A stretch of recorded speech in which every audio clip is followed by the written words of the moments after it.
여러분 요새 건강이 좀 어떠십니까? 봄이 오는 것 같더니 날씨가 또 갑자기 추워졌지요. 환절기에는 몸이 기온에 잘 적응을 못해서 건강에 이상이 생기기가 쉽습니다. 요즘 같은 날씨에 건강 관리 잘 하시기를 바랍니다. 최근에 중년 여성분들의 건강을 자가 진단할 수 있는 질문이 새롭게 나온 거를 보았습니다. 여러분 혹시 보신 적 있으십니까? 네, 사진을 한번 보여주세요. 남편이 갑자기 멋있어 보인다. 백내장. 남편 등에 업혀보고 싶다. 골다공증. 걷다가 남편 쪽으로 기운다. 관절염. 남편을 보면 가슴이 뛴다. 부정맥. 남편과 달달한 커피를 마시고 싶다. 당뇨병. 애교 섞인 목소리가 나온다. 갑상선 질환. 이 중에는 이런 질환이 있으신 분 안 계시길 바랍니다. 사실 우리가 그동안 알고 있었던 내용을 완전히 깨트리는 상식에 반하는 그런 내용이지요. 물론 이 내용은 그냥 제가 웃으시라고 보여드린 거지만 사실 우리가 그동안 알고 있었던, 우리가 잘 알고 있는 무언가를 새롭게 깨트리고 새롭게 정의한다는 것은 참 어려운 일입니다. 늘 알고 있었고 당연하다고 생각하는 것을 다시 정의하고 사람들의 생각의 틀을 깨뜨리는 것은 참 쉽지 않은 일이지요. 특별히 그것이 안전이나 생명 혹은 믿음과 직결되는 일이라면 그 일은 더 어려울 것입니다. 사도 바울이 갈라디아서를 쓸 당시에 그 당시 유대인들의 절대적인 가치는 율법이었습니다. 율법. 무엇과도 바꿀 수 없는 가치, 율법이었습니다. 율법은 다른 무엇과도 비교할 수 없는 지위에 있었습니다. 당시 유대교회는 율법을 인격적으로 이렇게 신격화시킨 교리가 있었다고 합니다.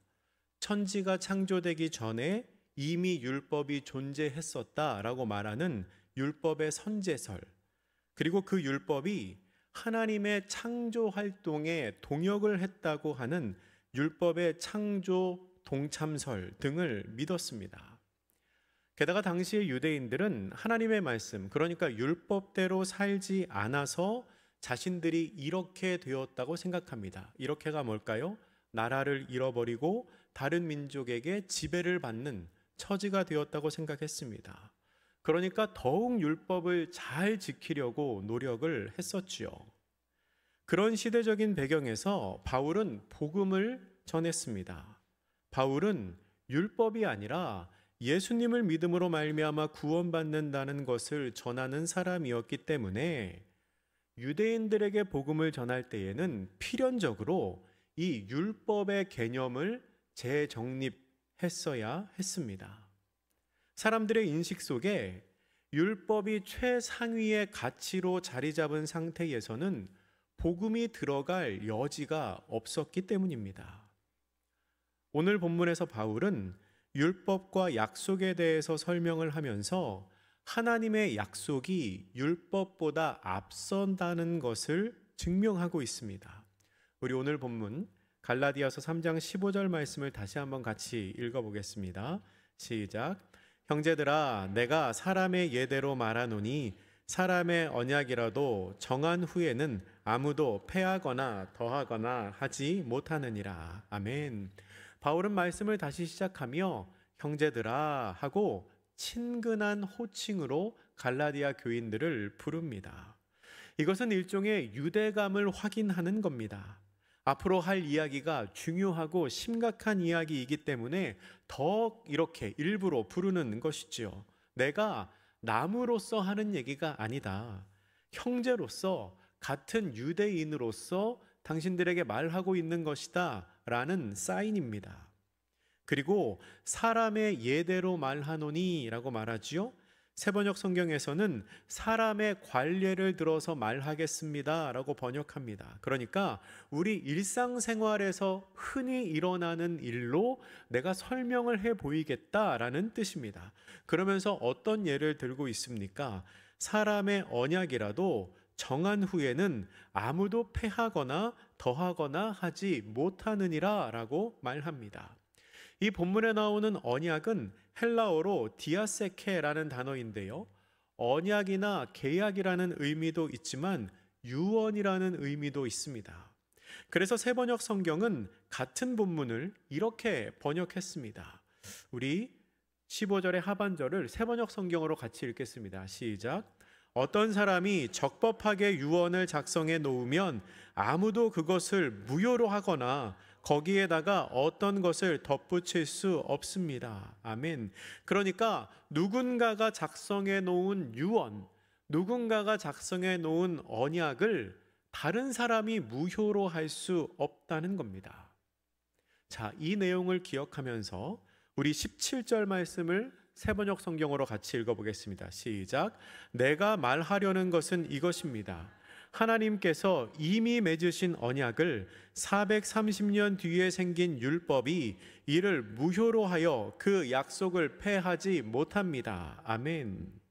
하나님께서 이미 맺으신 언약이라는 것은 16절에 나오는 하나님께서 아브라함과 그 후손들에게 맺으신 언약을 말하는 겁니다. 이 내용은 창세기 15장 그리고 13장, 17장, 24장에 나옵니다.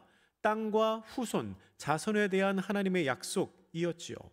그리고 하나님께서 하신 그 말을 아브라함이 믿으니, 그 약속을 믿으니 의로 여기셨다는 내용도 그 언약 안에 나옵니다. 그러니까 이 약속이 있었던 때는, 하나님께서 아브라함과 약속을 하셨던 때는 이스라엘 민족이 가나안 땅에 들어가기 전입니다. 그리고 나서 같은 본문에 나오는 430년 뒤에 생긴 율법이라는 것은 이스라엘 민족이 출애굽한 이후 시내산에서 받은 십계명을 말하는 것입니다. 그러니까 아브라함이 창세기에서 약속을 받았고 약 400여 년이 지난 후에 출애굽기에서 이스라엘 민족이 율법을 받았습니다. 그런데 나중에 받은 그 율법이 먼저 한 그 약속을 폐할 수 있느냐는 겁니다. 그렇게 할 수 있습니까? 그럴 수 없지요.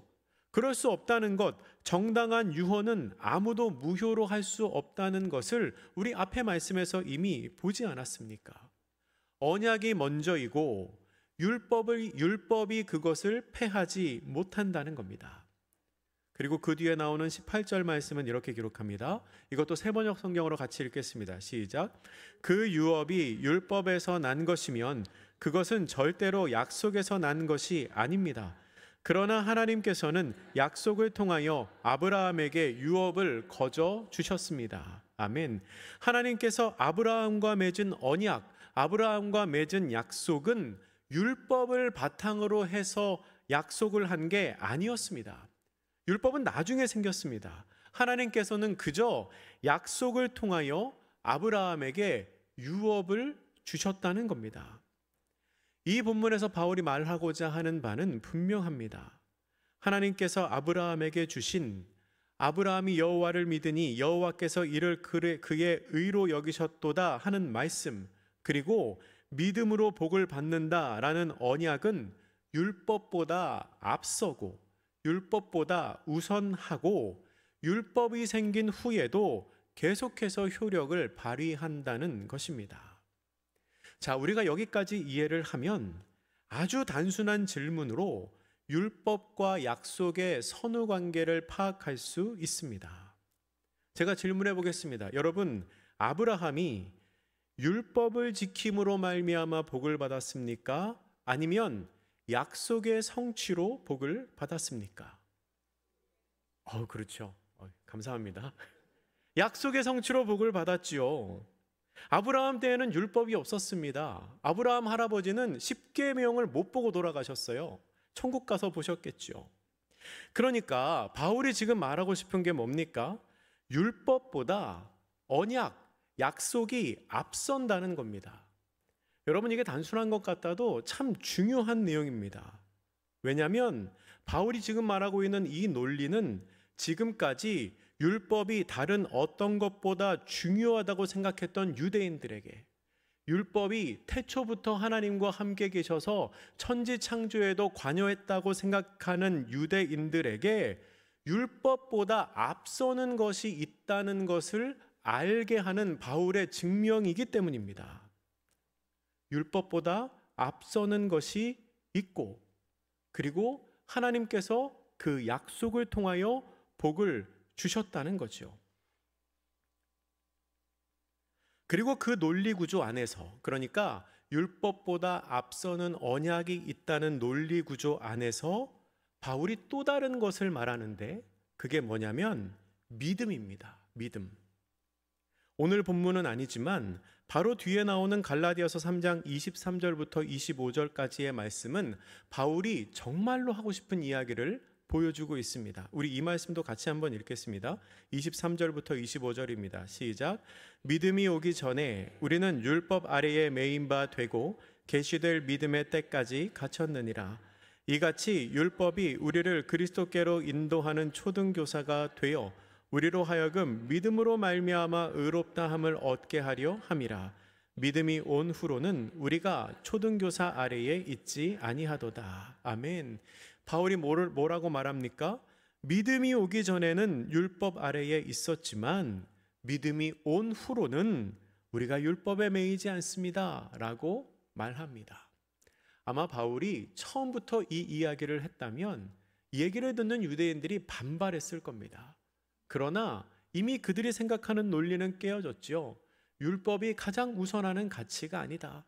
그 논리가 깨어진 후에 바울이 믿음으로 말미암아 우리는 구원을 받습니다 라고 말하고 있는 겁니다. 이 내용은 다음 주에 더 자세히 들으시면 되고요. 다시 오늘의 본문으로 돌아오면 바울은 오늘 본문 19절에서 그러면 율법은 무엇이냐 라고 묻습니다. 율법은 무엇이냐? 율법이 우리가 최상의 가치라고 생각했던 그 율법이 최상의 가치가 아닌 것은 알겠는데 그러면 율법이 가지고 있는 의미는 뭐냐라고 자문자답하는 거지요. 19절 말씀, 이 말씀도 우리가 새번역 성경으로 같이 읽겠습니다. 시작. 그러면 율법의 용도는 무엇입니까? 율법은 약속을 받으신 그 후손이 오실 때까지 범죄들 때문에 덧붙여 주신 것입니다. 그것은 천사들을 통하여 한 중개자의 손으로 제정되었습니다. 아멘. 간단히 말하면 그런 겁니다. 율법은 죄 때문에 생긴 겁니다. 최초의 사람 아담이 범죄하지 않았다면 율법은 필요하지 않았을 겁니다. 율법의 역할은 죄를 알게 하는 것입니다. 그래서 로마서 3장 20절은 이렇게 기록합니다. 그러므로 율법의 행위로 그의 앞에 의롭다 하심을 얻을 육체가 없나니 율법으로는 죄를 깨달음이니라. 아멘. 또한 율법은요, 죄를 알게 할 뿐만 아니라 하나님의 뜻이 무엇인지도 우리에게 알게 합니다. 오늘 본문의 21절 말씀도 우리 새번역 성경으로 같이 읽겠습니다. 시작. 그렇다면 율법은 하나님의 약속과는 반대되는 것입니까? 그렇지 않습니다. 그 중개자가 준 율법이 생명을 줄 수 있는 것이었다면 의롭게 됨은 분명히 율법에서 생겼을 것입니다. 아멘. 여러분, 율법은 하나님의 약속, 하나님의 뜻과 대립되는 것이 아닙니다. 단지 사람을 의롭게 하거나 사람의 생명을 구원할 수 없을 뿐이지 율법의 내용은 하나님의 뜻과 합한 것이라는 겁니다. 그렇기 때문에 율법은 우리로 하여금 하나님의 관점에서 가치를 판단하도록 도와주는 기준이 됩니다. 쉽게 말하면 율법은 하나님이 무엇을 좋아하시는지를 우리에게 알려줍니다. 신약의 시대를 살아가는 우리는 율법을 지킴으로써가 아니라 예수님을 믿음으로 말미암아 구원을 받습니다. 그러면 구원과 율법이 아무런 상관이 없으니 우리가 율법을 안 지켜도 되는 겁니까? 아닙니다. 그렇지 않습니다. 우리는 율법을 통하여 하나님이 무엇을 좋아하시는지를 알 수 있기 때문에 하나님께서 좋아하는 일을 선택하기 위해 율법을 지켜야 합니다. 어떤 여성분이 김치찌개를 너무 좋아합니다. 가상의 여성입니다. 또 그 여자가 누구야 이렇게 생각하지 않으셔도 돼요. 가상의 여성분이 김치찌개를 너무 좋아해요. 삼시세끼를 김치찌개를 먹어도 질리지를 않아요. 매일 먹어도 또 먹고 싶어 해요. 그리고 이 여성분의 남자친구도 이 여성분이 김치찌개를 좋아한다는 것을 알아요. 그러면 남자친구가 데이트를 할 때 뭘 먹자고 해야 이 여성분이 좋아하겠습니까? 그렇죠. 뭐 스테이크 이렇게 하면은 또 더 좋을 수도 있겠지만 김치찌개 먹자고 해야 이 여성분이 좋아하겠죠. 근데 이 여자분이 김치찌개 좋아하는 거 알면서도 남자가 여자 만나면 오늘은 된장찌개 먹자, 오늘은 돈가스 먹자, 오늘은 비빔밥 먹자, 그러면 이 여성분의 마음이 어떻겠습니까? 먹을 수는 있어요, 그렇죠? 먹을 수는 있는데 서운하죠. 왜요? 내가 뭘 좋아하는지 알면서 그건 먹자고 안 하니까 서운한 겁니다. 여러분, 율법은요, 하나님께서 무엇을 좋아하시는지, 무엇을 싫어하시는지를 우리에게 알려줍니다. 하나님은 우상 숭배하는 거 싫어하십니다. 하나님은 주일 지키는 거 좋아하십니다. 거짓말하는 거 싫어하십니다. 부모를 공경하는 거 좋아하십니다. 근데 그거 안 한다고 지옥 가지 않아요. 그러면 지옥 가지 않으니까 안 해도 됩니까? 아니지요. 하나님이 뭘 좋아하시고 뭘 싫어하는지 알면 그렇게 해야지요. 우리가 율법을 지킬 때 하나님이 기뻐하시기 때문입니다. 예수님께서는 이 땅에서 공생의 사역을 하시면서 그동안 사람들이 가지고 있었던 율법에 대한 이미지를 새롭게 바꾸셨습니다. 예수님 당시까지만 해도 율법의 이미지는 죄 혹은 정죄와 연관이 되어 있었습니다. 다르게 표현하면 복과 저주와 연결이 되어 있었지요. 율법을 지키지 못하면 죄인이고 죄인은 벌을 받는 게 당연했습니다. 지키는 사람은 복받고 안 지키는 사람은 벌 받는다. 이것이 예수님 당시까지 모든 유대인들이 율법에 대해 가지고 있었던 인식이었습니다. 그런데 예수님은요, 그 율법의 이미지를 사랑으로 바꾸셨습니다. 그래서 우리 기독교인들은 율법을 떠올릴 때 죄나 정죄가 아니라 사랑을 떠올리는 게 자연스럽습니다. 왜냐하면 예수님께서 율법의 요약이 사랑이라고 말씀하셨기 때문입니다. 사람들에게 잡히시기 전날 밤 예수님께서는 제자들의 발을 씻기신 후에 그들에게 새로운 계명을 주십니다. 새로운 계명을 주시는데 뭐를 주셨을까요? 이렇게 말씀하십니다. 요한복음 13장 34절 같이 읽겠습니다. 시작. 새 계명을 너희에게 주노니 서로 사랑하라.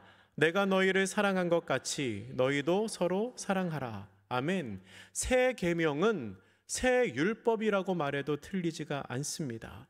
예수님께서 우리에게 주신 새로운 율법이 무엇입니까? 서로 사랑하는 것입니다. 서로 사랑하라는 말씀은 그런데 여기서 처음 말씀하신 게 아닙니다.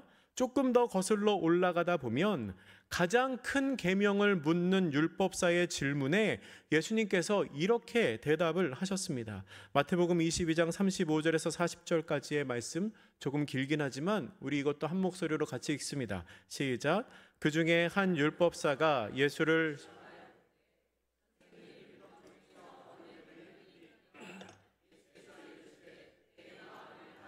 목숨을 다하고 뜻을 다하여 주 너의 하나님을 사랑하라 하셨으니 이것이 크고 첫째 되는 계명이요 둘째도 그와 같으니 내 이웃을 내 자신같이 사랑하라 하셨으니 이 두 계명이 온 율법과 성지자의 강령이니라. 아멘. 예수님께서는 율법사의 질문에 율법을 요약하여 첫째는 하나님 사랑, 둘째는 이웃 사랑이다 라고 말씀하십니다. 아니 어떻게 율법이 하나님 사랑, 이웃 사랑으로 요약이 될 수 있습니까? 그 원리는 매우 간단합니다. 사랑하면 그렇게 하게 되기 때문입니다. 하나님을 사랑하면 우상 숭배하지 않습니다. 하나님을 사랑하면 하나님의 이름을 망령되게 일컫지 않습니다. 하나님을 사랑하니까 주의를 거룩하게 지킵니다. 이웃을 사랑하면 거짓 증거하지 않습니다. 이웃을 사랑하기 때문에 그의 물건을 탐내지 않습니다. 살해내지 않습니다. 간음하지 않습니다. 사랑하면 자연스럽게 율법을 지키게 됩니다. 왜냐하면 사랑이 율법의 완성이고 율법은 사랑을 이루어가는 도구이기 때문입니다. 이렇게 예수님으로 말미암아 율법의 이미지는 정죄에서 사랑으로 바뀌었습니다. 그래서 신약 성경은 율법이 사랑임을 이렇게 설명합니다. 갈라디아서 5장 14절은 이렇게 기록합니다. 온 율법은 내 이웃 사랑하기를 내 자신같이 하라 하신 한 말씀에서 이루어졌나니. 아멘. 또한 로마서 13장 10절 말씀입니다. 같이 읽겠습니다. 시작. 사랑은 이웃에게 악을 행하지 아니하나니 그러므로 사랑은 율법의 완성이니라. 아멘. 율법은 사랑에서 이루어졌습니다. 사랑은 율법의 완성입니다. 그리고 그렇게 서로 사랑하라는 것이 제자들을 향한 예수님의 마지막 가르침, 새로운 계명이었습니다. 한 가지 이야기만 하고 말씀을 마치겠습니다. 가벼운 이야기입니다. 어떤 학생 둘이 지나가다가 선생님을 만났습니다. 둘 중에 한 학생이 선생님께 인사를 했습니다.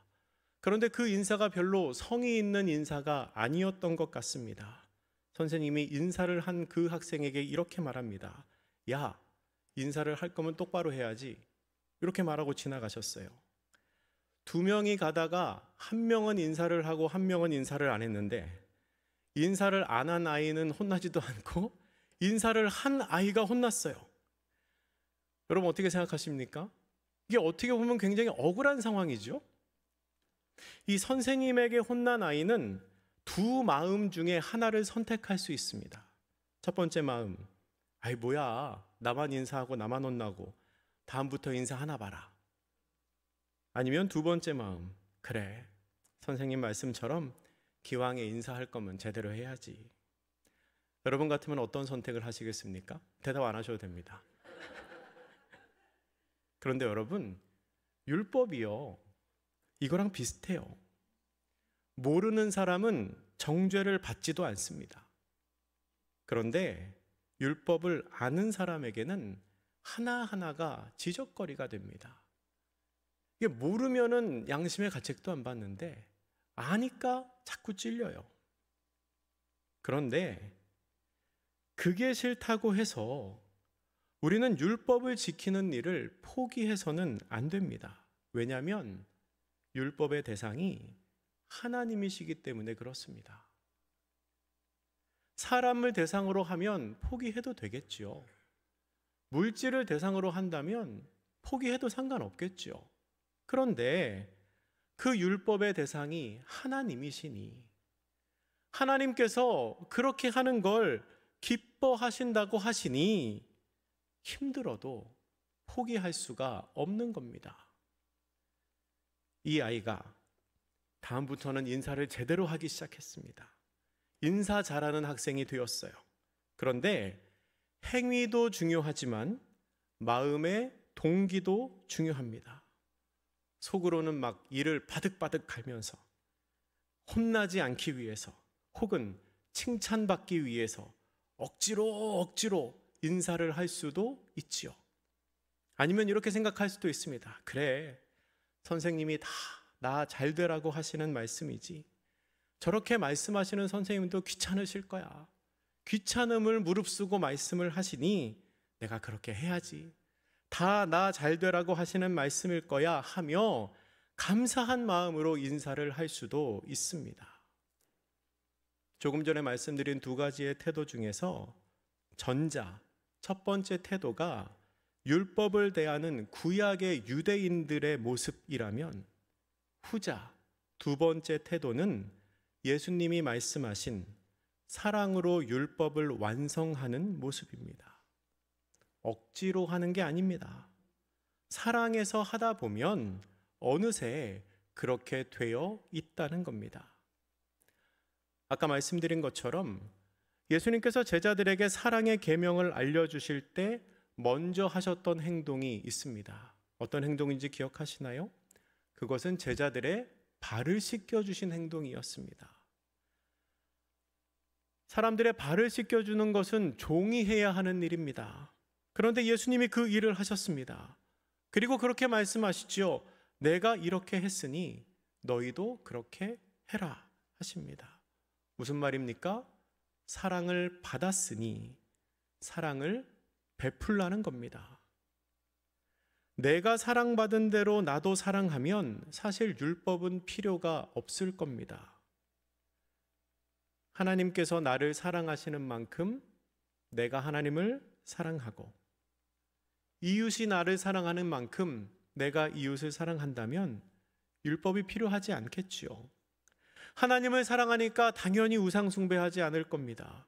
이웃을 사랑하니까 당연히 나쁘게 대하지 않을 것입니다. 제가 여러분들에게 마지막으로 드리고 싶은 말씀은 이것입니다. 혹시 어떻게 하나님을 사랑해야 할지 잘 모르시는 분 있으십니까? 그러면 율법을 지키시기 바랍니다. 어떻게 율법을 지켜야 할지 자신이 없는 분 있으십니까? 그러면 하나님을 사랑하시기 바랍니다. 그것이 예수님의 새 계명을 지키는 것이고 예수님을 닮아가는 모습입니다. 그렇게 예수님의 가르침을 따라 살아가는 복된 성도님들 되시기를 주님의 이름으로 축복합니다. 이 시간 우리 같이 한번 기도하겠습니다. 기도하실 때 주님, 우리가 두려운 마음에서가 아니라 하나님을 사랑하는 마음으로 주님의 뜻을 행하는 사람들 되게 하여 주시옵소서. 우리의 행실로 하나님께서 기뻐하시는 일을 선택하는 사람들 되게 하여 주시옵소서라고 우리 잠시 기도하겠습니다. 참 좋으신 하나님, 이 시간 말씀을 통하여 하나님을 사랑하는 마음을 품게 하여 주시고 억지로가 아니라 자원하는 마음으로 주의 길을 따라가는 마음을 허락하여 주시니 감사합니다. 주님의 뜻을 행하는 사람들 되게 하여 주시옵소서. 우리의 행실로 하나님의 기쁨이 되는 사람들 되게 하여 주시옵소서. 하나님께서 기뻐하시는 일, 주께서 좋아하시는 일을 선택하기에 후회함이 없는 우리가 되게 하여 주시옵소서. 우리가 주의 기쁨이 되고 하나님의 자랑이 되고 하나님을 사랑하는 것으로 세상 많은 사람들 앞에 주의 이름을 높이 올려드리는 사람들 되게 하여 주시옵소서. 율법이 무거운 것이 아니라 하나님을 사랑하는 기쁨임을 알게 하여 주시고 우리의 삶 속에 더욱 그렇게 주를 따라가고 더욱 그렇게 주를 찬양하고 더욱 그렇게 주를 예배하며 주의 기쁨 가운데 거하는 하나님의 백성들이 다 되게 하여 주시옵소서. 주님 붙드시고 함께 하시길 간절히 구하고 원합니다. 사랑의 하나님, 저희가 하나님의 뜻대로 살아가는 사람들 되기를 간절히 구합니다. 예수님을 믿음으로 구원을 받은 저희가 율법을 지킴으로 말미암아 하나님의 기쁨이 되는 사람들 되게 하여 주시옵소서. 그렇게 예수님을 닮아가고 주님의 뜻 안에 살아가는 성도들 되게 하여 주시옵소서. 감사드리며 예수님의 이름으로 기도드립니다. 아멘.